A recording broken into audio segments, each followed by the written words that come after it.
Rise and shine. You're watching WCTV Eyewitness News. The Good Morning Show starts now. All right, it's 6:32 right now. This is a live look from Key West, Florida. There's a boat out there. Yeah, it's kind of a mean-looking sky, though, Hey, isn't it is. That boat may want to hurry up and get to where it's going. And hopefully it's to the other side, out into the Atlantic someplace. Oh, yeah, because we're following some tropics going on, right? Yeah. Like, things are happening down there. Things are happening down there. Down there. Not Okay. expected to have any impact up here, but yeah, we've got plenty to go. We're still calling it potential tropical cyclone number one. Can't call it tropical storm Alex yet, but don't have all the things it needs. Right. You know, there's a whole list to of things that it needs. Yet. Yeah, so okay. we haven't gotten there. I think we can get there, but even if we don't, the story is still going to be the same. This is going to be a serious rain producer for southwestern Florida and across the Florida Peninsula, and they actually could use a whole bunch of rain. There are 40-mile-per-hour winds around that center, but the center just isn't well defined enough or closed off enough where we can upgrade this from potential tropical cyclone 1 and call it tropical storm Alex. Now, over the next 36 hours, it's supposed to move right across the Florida Peninsula, well south of the I-4 corridor, and it's going to be moving fast enough, and it's not going to get strong enough where sometimes all those other things that we think of when we talk about a tropical system come to mind. This is going to be just a significant rain producer, and they could see 6 inches worth of rain or more in parts of South and Central Florida. And honestly, a lot of South and Central Florida could use a good solid soaking. Maybe this will help fill up Lake Okeechobee a little bit if they can get that kind of rain. It should continue to move right across the peninsula and out into the Atlantic. Not necessarily the typical direction we watch these storms go, but that's the way this one is going. Now, here's what it looks like on the satellite imagery. And yeah, it doesn't look well symmetrical or well rounded or well organized. So that's the reason that we're still not calling it a tropical storm yet, but it's going to be a pretty big rain producer for much of South Florida, south of the I-4 corridor. So if you got travel to Tampa or Orlando this weekend, areas there and south, that's where the impacts are going to be the greatest. I see a boundary trying to get here from the north and west, and maybe that can help to wring a few showers out for us, but that's really the most we're going to hope for. Otherwise, it's just going to get hot. I got lots to break down with the full forecast. We'll get to it all in just a couple of minutes. To help you all out there prepare for future storms, we've put together the latest WCTV First Alert Hurricane Guide. In it, you'll find important local information like phone numbers and evacuation zone maps. You can find it by going to WCTV.tv and clicking on Hurricane Headquarters at the top of the page. Well, new this morning, deputies in Wakulla County arrest a man wanted in several other Florida counties in connection to armed robberies and carjackings. Deputies arresting this man, Larry Dupree, yesterday afternoon. They say Union County Sheriff's deputies tracked a pickup truck he stole in Union County to a gas station near St. Mark's. Dupree was wanted out of Union, Bradford, and Alachua counties for aggravated battery, carjackings, and robberies. He's currently in the Wakulla County Jail on grand theft charges. Now, meanwhile, in Suwannee County, deputies say this man, 33-year-old Dale J. Silver, was drunk and shooting his gun into the air before pointing it at another person. This all happening Wednesday on County Road 137 in Welborn. According to the victim, Siver pointed 2 guns at him when he asked Siver to stop shooting his guns in the air, and that's when Siver threatened to shoot him. Siver is now in the Suwannee County Jail and charged with aggravated assault with a firearm and illegal discharge of a firearm while intoxicated. In Tallahassee, a fired police officer now signing a deal to get criminal charges dropped in exchange for giving up his law enforcement career. You may remember this video. It's a scuffle between TPD Officer Charles Hansford and a handcuffed suspect outside a Leon County jail back in January. Hansford was arrested and charged with battery. Now, court records show he's signed a deferred prosecution deal. Those charges set to be dropped if Hansford surrenders his law enforcement standards and seeks treatment for anger management. Hansford's attorney has no comment on the deal. The state attorney says it will make sure Hansford doesn't work in law enforcement again. Later this morning in Tallahassee, a probable cause hearing is scheduled with the state's Commission on Ethics. This comes after the president of the Tallahassee Professional Firefighter Union filed an ethics complaint against city manager Reese Gold nearly a year ago. 11-year TFD veteran Joey Davis filing that complaint.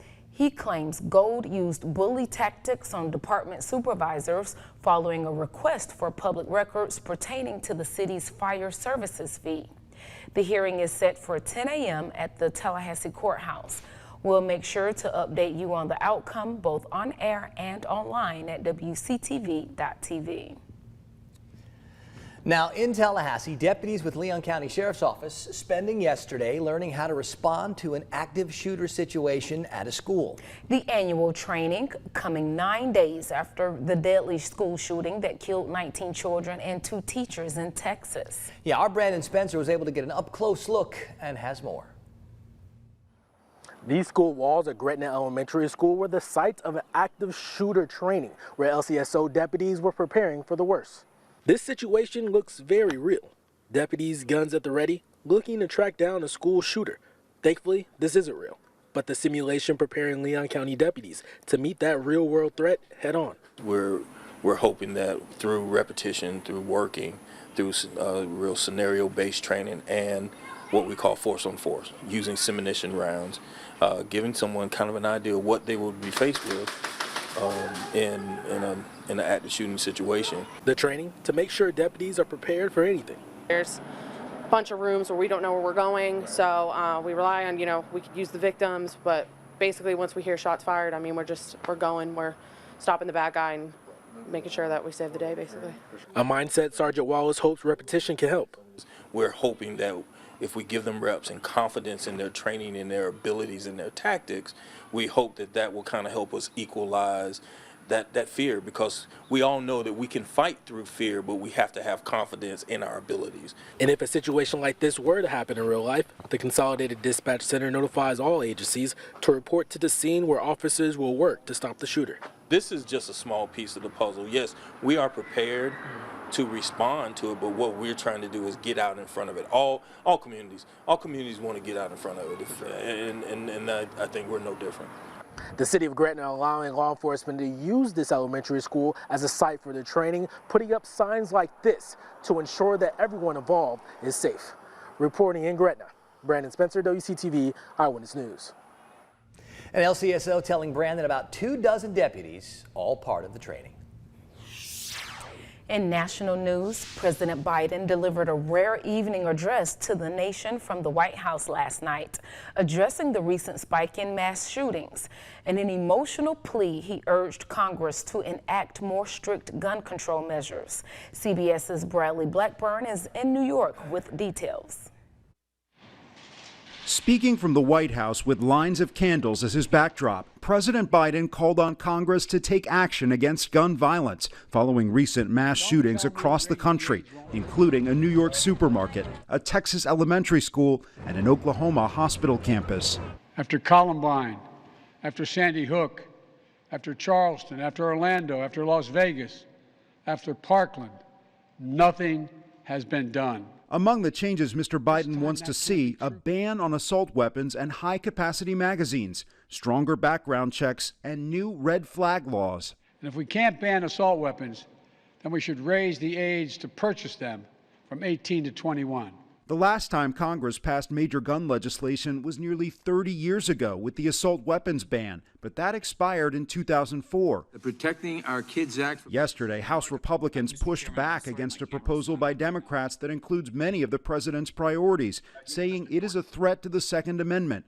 Colorado's Ken Buck defended the AR-15. In rural Colorado, an AR-15 is a gun of choice for killing raccoons before they get to our chickens. While Florida's Greg Stube showed off his own guns. XL 6-hour P365. Democrats say the legislation is full of common sense measures. Join us in saving lives. We couldn't have a more important job to do. A bipartisan group of senators is also working on a package, hoping to find a compromise more likely to land on the president's desk. Bradley Blackburn, CBS News. The Democratic legislation passed committee and is expected to pass the full House next week, though it's unlikely to garner the 60 votes needed to pass the Senate. Time now for First Alert Weather with meteorologist Rob Nucatola. All right, good morning, everybody. We're starting off on 24-hour temperature cast. These next couple of hours, the temperature's moving slow. And then we get to 10, 11, and noon time, and those numbers are going to jump right up into the 90s. We got to 94 yesterday, spent many hours way up there in the 90s.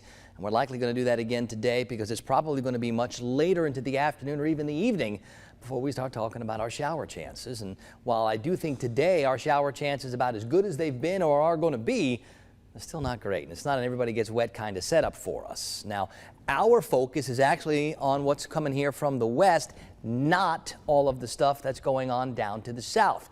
That's where potential Tropical Cyclone 1 is, and no matter what we're calling it, this is going to be a rain producer for areas across the Florida Peninsula south of the I-4 corridor. Now, for us, we're hoping this little boundary that moves across to our north can help to wring a few extra showers out of the clouds. Most of our numbers this morning close to 70 degrees. Quincy and Tallahassee at 68. Thomasville and Moultrie at 70. We're at 68 degrees in Perry. Now, I think as we see here on the Futurecast, the big swath of rain moves across the peninsula quickly, gets in and gets out by maybe midnight tomorrow night. For us, while I can't take the rain chances out of the forecast this weekend, they're going to get even lower than they are today. And remember, today they're not that great, but I think we do have the chance to get at least a few scattered showers. And I think this afternoon, this evening, that'll be our best opportunity around here to get wet, while it's tonight and all day tomorrow that those areas going to be impacted by the potential tropical cyclone. That's what's going to bring all that rain, and they could pick up 6 inches of rain or more south of the I-4 corridor.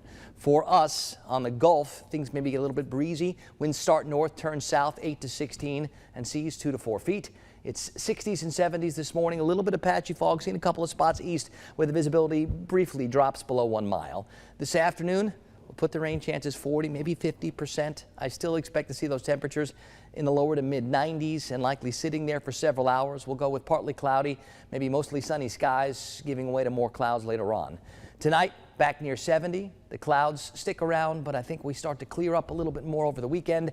And while I don't expect any cooler air to come in behind that cool front, what I do think we can see is a little reduction in humidity this weekend, so a little drier air. Now, it's still going to be hot. There's a lot of 93s and 94s on that forecast for us, and that's not going to change.